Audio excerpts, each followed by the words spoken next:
wisdom, arise. Let us hear the holy gospel. Peace be with all of you. And with your spirit. The reading is taken from the Gospel according to St. Matthew.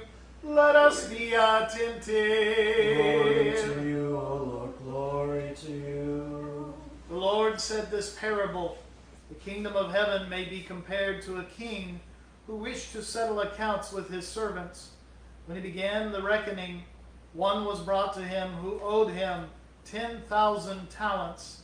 And as he could not pay, his Lord ordered him to be sold with his wife and children and all that he had, and payment to be made.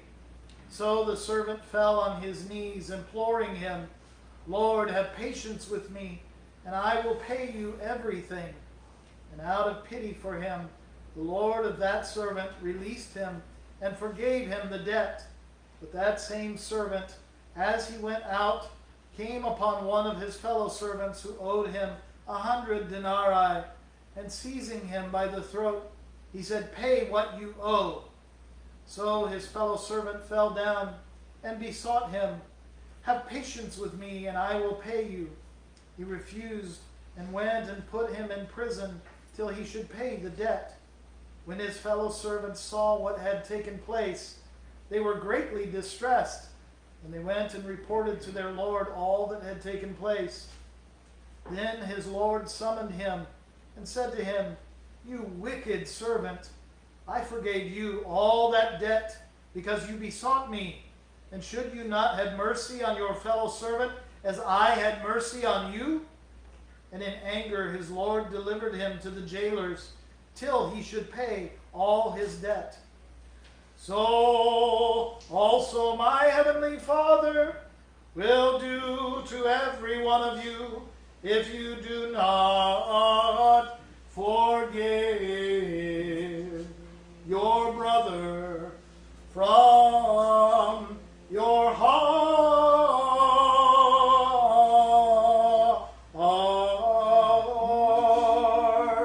Glory to you, Lord.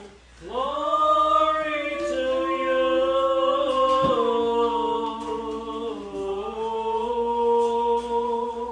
Please be seated. And can we have all the children come up front?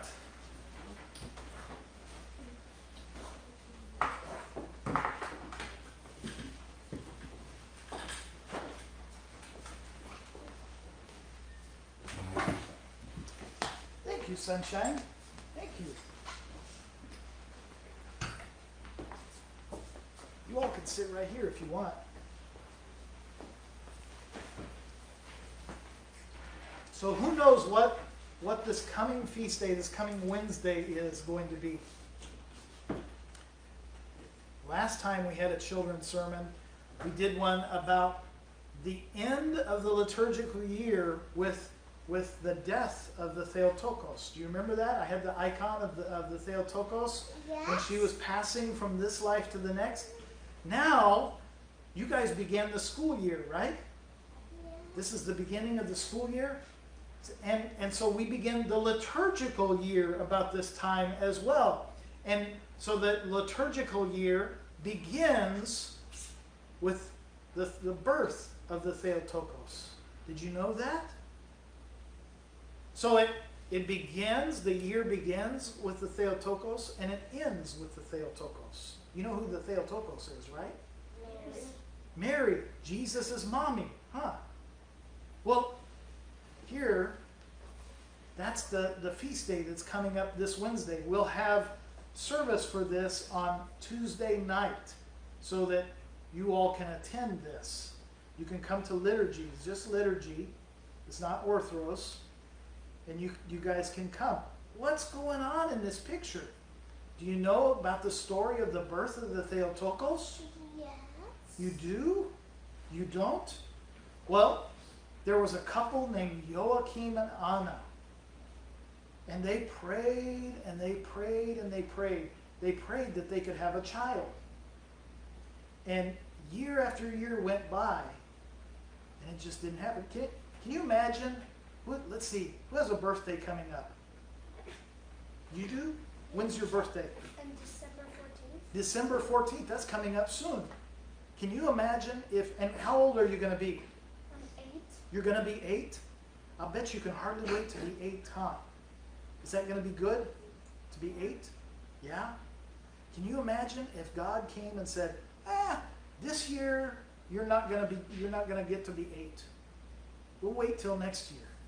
And then next year came around and God said, this year it's not the right time for you to be 8. You're not going to be 8 this year. And year after year after year went by. And then finally, after 80 years, God said, oh, okay, it's time for you to be 8 now. And he let you have your 8th birthday. Would that be an easy thing to do? No, that wouldn't. Because look at all those birthday presents you'd miss out on and all that fun that you would have. But every year, Joachim and Anna, they're in this icon. Here's Joachim and here's St. Anna. Both of them prayed and prayed and prayed. Every year they... That's the baby Theotokos right there. Every year they prayed and prayed. And God said, not this year. It's not the right time. You're not going to have a baby this year. And they got made fun of by the other people in town because they looked down. If you weren't having children, other people, other Jews looked down on them. They made fun of them. They said, oh, you must have sinned or done something bad against God because he's not blessing you with children. And they were very sad, but they remained faithful because God kept saying, no, it's not the right time yet. It's not the right time yet. They kept praying and praying, God, please give us a child. And God kept saying, no, it's not the right time yet. And finally, they were old, like in their 80s. And they were still praying for God to give them a child. And guess what happened? There's something there. Yeah, something happened there. That's a burn on the carpet from the incense. So God finally sent an angel to tell Joachim that he would have a baby. And Anna finally was with child. Yeah. And she finally gave birth to a baby, the Theotokos. It was finally God's time. It was finally the right time.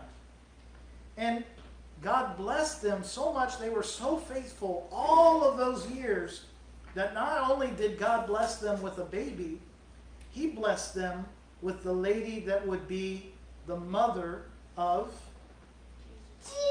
Jesus. That's right. She was going to grow up to be Jesus' mommy. Yes.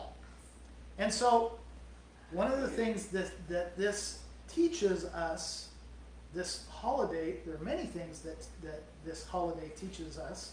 And for you parents that want something a little bit more advanced than this, go to the logos that we just mailed out. There's an article in there about this feast day and the greater meaning in that feast day for you. But for you guys, one of the things that you have to remember is that God sometimes tells us to wait. We want something really bad, like if you wanted to drive. Would you like to drive a car?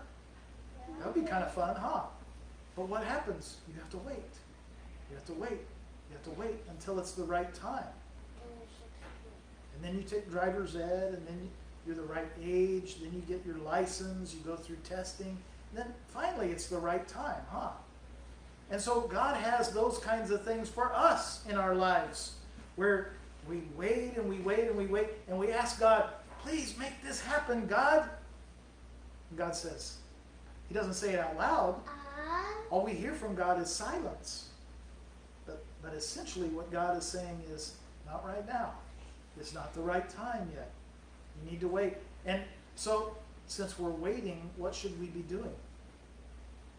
Should we say, oh, God forgot about me. I'm not going to be faithful to him anymore. No, of course not. We shouldn't say that.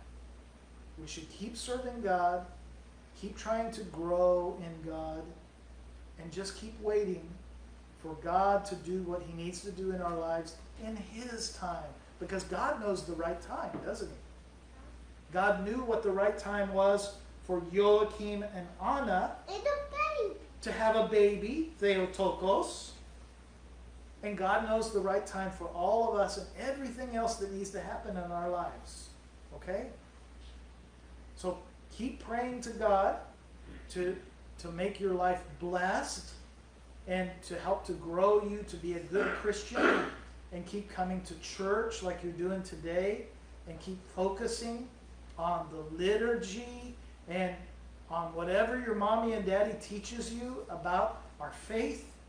And whatever you learn in Sunday school, keep trying to learn and keep coming back, and then just keep praying to God, and God will bless your life and cause your life to flourish in his time when it's right for you.